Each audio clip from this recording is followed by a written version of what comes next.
Salut à tous les entrepreneurs ambitieux. Aujourd'hui, on va parler d'un sujet CETEL accent aigu pour votre SASU, les charges déductibles. Si vous êtes en SASU ou que vous hésitez à quitter la micro-entreprise, cette vidéo est faite pour vous.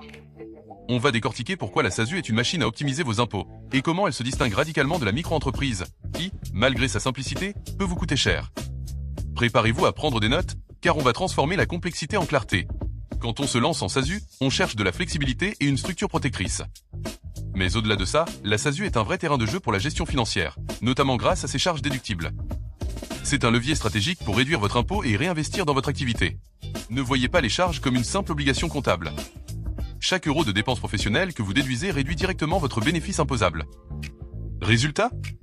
Moins d'impôts sur les sociétés à payer et potentiellement moins de cotisations sociales. C'est de l'argent qui reste dans votre poche ou que vous pouvez réinvestir. En micro-entreprise, c'est la simplicité qui prime.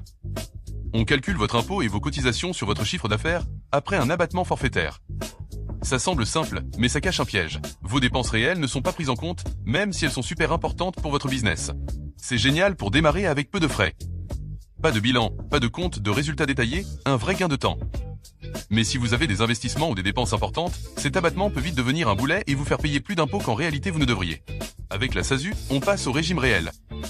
Ça veut dire quoi ?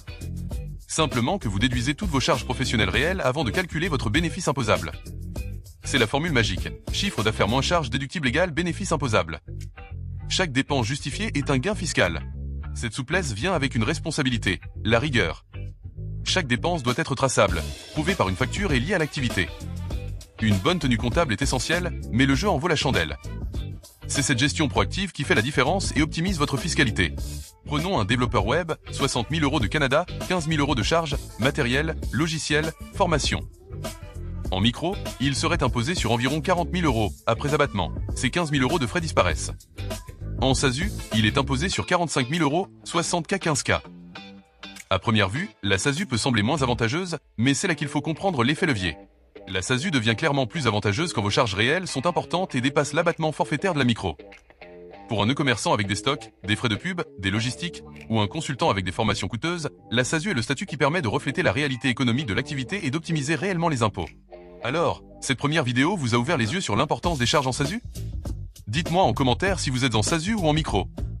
Si vous avez kiffé, mettez un pouce bleu, abonnez-vous et activez la cloche pour ne rien rater des prochaines vidéos où on va creuser les critères précis de déductibilité et les stratégies d'optimisation. À très vite.